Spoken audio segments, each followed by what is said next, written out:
You want to come to Las Vegas, but you are on a tight budget. In this video, we are going to show you our top 5 budget hotels on the Las Vegas Strip. These are all properties that we have stayed at personally at least a handful of times each, and we have reviewed them all, and I'll link those videos in the description. Now, you can stay at these properties as low in the $20 to $30 range, midweek. Don't forget resort fees and taxes, and weekends are going to be a lot more expensive. Coming in at number 5, we have Excalibur. Now, yes, these rooms have seen better days. The furniture is definitely outdated. You're gonna find nicks on the furniture, and it's just worn down. But in the 6 times that we've stayed here in the last year or so, every single room has been very clean. And you can't expect much more when you're staying at a hotel that costs $27 a night. So you have to set a reasonable expectation. The hotel did open up in 1990, and you can definitely see that it has 30 years of wear and tear. Now, the location itself, it's at the far end of the Strip, which isn't ideal, but there is a little tram that takes you from the Excalibur over to the Luxor and then to Mandalay Bay. There's also interior walkways between Excalibur, Luxor, and Mandalay Bay. You also have a couple hotels like New York, and MGM Grand that are nearby. The restaurants, there is a good variety here. This is Dick's Last Resort. There's places like Baja Fresh, Johnny Rockets, there's Buca de Beppo, and they also have a food court up on the 2nd level. There's a buffet here, which I will say for the price is pretty darn decent. Now, there are several shows, ladies, Thunder from Down Under, what can we say? But you can find some entertainment here. If you're bringing your kids, Tournament of Kings is a dinner show that is a lot of fun. And they also have this whole arcade area, which is sort of like a carnival setup. So you can bring the kids down here and keep them busy for hours, although it is going to cost you. They're not always that cheap. I'd say that one of the highlights of Excalibur is the pool area. They have several pools. One of them actually has a water slide, but it's just well laid out. It feels very clean. You can actually rent a cabana here, probably cheaper than anywhere else on the Las Vegas Strip. Coming in at number 4 is Luxor Las Vegas, and these hotel rooms start at $32 a night during the week. Now, Luxor is right next door to Excalibur. However, you will notice that they have done some more work to modernize it. And again, you're at the south end of the Strip. You do have access to Excalibur and Mandalay Bay, which are an easy walk or a tram ride over. Now, the work that they've done in the casino is very noticeable. It just feels cleaner and more modern. It just feels like a small step up from the Excalibur casino. The pool area at Luxor is nice. There are multiple pools. I do give a slight edge to Excalibur in this area though, only because I feel like there are more pools and they just modernized it a little bit better. There is also not a whole lot of shade here. You don't find many umbrellas at the Luxor pool.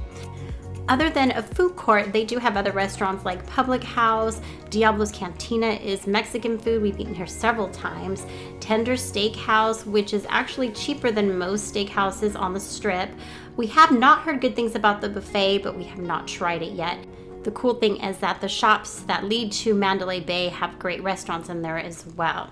Now, as far as the rooms are concerned, this property was built in 1993, so 30 years old, and this is a Pyramid King room. And while they have done some updates to the room, it just doesn't feel all that modern. But again, very clean, and that's what I want when I'm looking for a budget hotel in Las Vegas. The tower rooms seem to be a little bit more updated, although not perfect, but still, you're gonna pay a little bit more for these tower rooms, and you're gonna get just a little bit more luxury in the rooms. You will find a few shows here like Fantasy, Carrot Top, there's the Blue Man Group, but they also have the King Tut exhibit and Titanic exhibit. There's also this HyperX Arena, which is for the gamer of the family.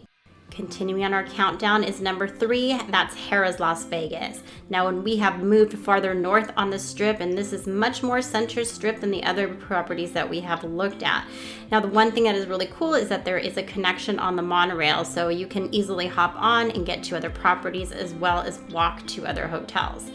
The rooms are pretty small at 340 square feet, but they have done some remodeling as of recent. Again though, it's still a budget hotel, so you're not going to expect all of the amenities of a luxury hotel. However, I will say that we found a lot less nicks and scratches in the furniture than we found at Excalibur or Luxor. So a smaller hotel room, but in a much better location than the Luxor or Excalibur. They've been doing some work with the restaurants here, adding this food hall. Gordon Ramsay recently opened up a restaurant here. They also have places like Ruth's Chris Steakhouse. They have Buddy Velastro's Place Pizza Cake, which has decent pizza, and Walk-Ons, which is sort of like a sports bar area. The one area that I think Harrah's is lacking is the pools. So they have a couple of pools, but they're not very big. There's not a lot of deck space to sit out at either. Harrah's opened up in 1973, so you're gonna see the low ceilings here, but I'd say that they've done a good job in making some adjustments to their casino area. They do have a showroom, and there are usually a few shows going on at any given time. The piano bar here will have dueling pianos, karaoke. It gets really lively at night, and then in the afternoons, Fat Elvis comes and sings. Outside of Harrah's, you'll find Carnival Court, which gets very lively at night, but beware that if you're staying at Harrah's, your room might be very loud late at night. Moving along our countdown, we come to number 2, which is Flamingo, Las Vegas. This place opened up in 1946, and it has a great location, center strip with a monorail stop, and you can walk to a lot of different properties easily. It has a really cool retro vibe to it, which we'll see especially when we get into the rooms. Now, as far as food is concerned, you have a food court with a lot of favorites. Bugsy and Myers Steakhouse, which has excellent steaks. We've eaten here before. And there's also Carlos and Charlie's. Now this place we don't really recommend. We haven't had a good meal here, and we've given it a few shots. Margaritaville has good food and a really good vibe. Now let's move along into our room. This is a Flamingo room, which has been updated somewhat recently. It's a smaller room, but I think they've done a good job in putting in some of these old touches into the room. A lot of these old pictures and postcards, and they've really kept to the theme of flamingos. So I just love some of the detail and the attention. Between the Flamingo and the Link hotels, they added this place called the Link Promenade. Now this place is special. There are a lot of different restaurants, some shops, places to grab ice cream or coffee. You can also catch the High Roller, which is this big observation wheel. There's a lot of people watching to be had here, especially late night on a weekend. It's just a fun place to come and hang out. Something very unique to Flamingo is, well, a flamingo habitat. You can catch flamingos. There's some ponds with koi fish in them. You'll see some ducks, a little waterfall. Now the pool areas at Flamingo are pretty awesome. They have a whole family pool area that has a few different pools. And then there's this Go Pool. Now this is a 21 and over pool. It is sort of like a club atmosphere, music going, lots of drinks flowing, cool waterfalls. It can be pretty lively if that's your thing.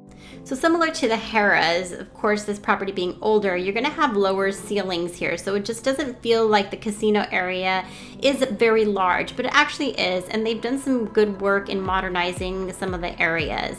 They do have a few shows here at Flamingo, but can you believe that Wayne Newton is still performing, and he is 81 years old, so that's pretty spectacular. We have made it to our number 1 budget hotel on the Las Vegas Strip, and that is the Horseshoe Las Vegas. Now this place used to previously be called Bally's, but they have recently been undergoing a remodel and a rebrand. Now location here is pretty prime. Your center strip with a monorail stop and an interior walkway to the Paris. A lot of hotel properties around it. We've always enjoyed the casino floor. It's not too big, and we like what they've done with the area. The only thing is the sports book. That's it. It's tiny. That's the only bad thing. But they did add this Hall of Fame poker room for those poker players. Another area that they added more recently is this bar. It's called Cabinet of Curiosity, and it has a bunch of little funky things. You can scan a QR code and see what it's about. But they also have a speakeasy called The Key through this door here. Now, if you're bringing the kids or you're just a big kid yourself, you can play some arcade games. This is actually where the old sports book was. They've been doing a lot of revamping of food. They added MY Asia. Ole Red is Blake Shelton's bar. It's like 3 stories, bar restaurant. That's coming soon enough. Guy Fieri just opened Flavor Town. We don't have video of that just yet. And they still have their old food court here, which gives you great quick options. But then also outside, there's the Grand Bazaar shops, and there are a whole lot of food options like Giordano's, Wahlburgers, and then just some other little joints that you can find food at. And don't forget that you can access Paris through an interior walkway, so you can find some really great restaurants like the Bedford from Martha Stewart. And then they also have Vanderpump Paris, Nobu, and Gordon Ramsay Steakhouse. So this is a great option if you're looking to have a little bit more of a fine dining experience. They do have a few little shows going on at the Horseshoe. No headliners or anything of that sort, but some fun shows that you can catch if you're looking for entertainment. For a budget hotel, the room sizes at the Horseshoe are pretty decent at 450 square feet. Now, you're not going to find the most modern furniture, you're going to find some wear and tear, but the rooms here, again, are very clean, and I think that's probably the most important thing when I'm looking for a room, is having a nice, clean room. You can get some great views here at the Horseshoe, but do note that one of the towers, the Jubilee Tower, is actually going to become part of Paris, so some of these views might go away. The pool area at the Horseshoe is large, it's sort of simple, but it's got this cool retro vibe to it. And there you have our top 5 budget hotels on the Las Vegas Strip. Have you stayed at any of these properties? What did you think of our rankings? Let us know in the comments below. Well, thank you so much for your support, and be sure to watch the videos of each of these properties linked in the description, and we'll see you next time.